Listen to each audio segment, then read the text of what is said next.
Over the years, you hear many trading isms that many times they're pretty hard to follow. Think of riding the trend until it bends, and you'll know what I mean. Seriously, how many of you have been on the winning side of huge moves only to exit, book the gift the market gave you, and then watch the chart as the move continues without you? We've all faced that. It's easy to say, but it's harder to do for a variety of reasons. I know sometimes I've spent my paper winnings before I have booked them. Now, that was more of an issue starting out in trading until I quickly realized too much dreaming can be pretty costly. Now it's just simply a matter of dumping the money right back into the trading account. Yes, things do get easier as time goes on. Now let's look at another ism that I'm particularly fond of. Know where you'll get out before you get in. Setups and triggers, they're talked about quite a bit in forums and in personal conversations I personally have with traders. Now, rarely do I hear people talk about exits.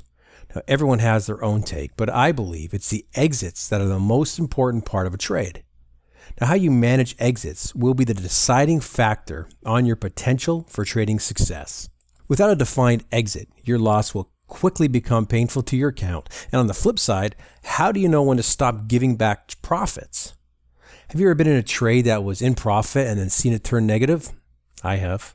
You ever sat there hoping the price would return in your favor? I have. Ever taken a much greater loss than you initially planned on?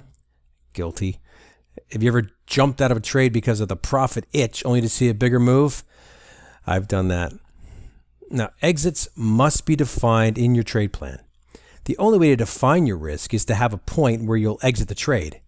Now, if you think of yourself as a risk manager instead of a trader, like I personally do, it would be considered a dereliction of duty to not know where to exit. Now, let's take a simple Forex example. A $5,000 trading account times 2% risk equals $100 risk on any trade that you take.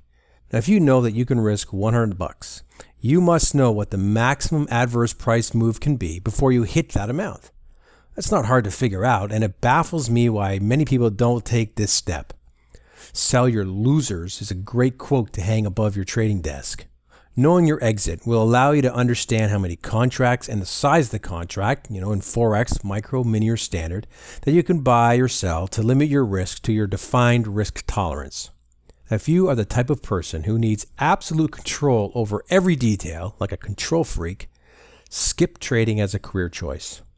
Because you must be able to accept the following if you have any hope of achieving any level of trading success. You can control your entry, you can control your exit, you can control your risk via your exit. Everything else is out of your hands. Now, once you've placed a trade, the market's going to do whatever it's going to do. That's a certainty. And all you can do is define your exit strategy to either reap the rewards or limit your risk. Now, it doesn't have to be complicated. You can trail a moving average, take profit at a zone of support or resistance, exit when a price pattern indicates a reversal, such as higher highs and higher lows reversing into lower highs and lows. Exit a partial amount at 1x times your risk. Exit when a momentum oscillator is showing a turn in interest. Far too many accounts have been wiped out because the owner did not take exits seriously. They gambled, they lost. You can save that for Vegas, but in trading, be a professional. Act like a professional. And perhaps you will only need trading to support your lifestyle in the near future.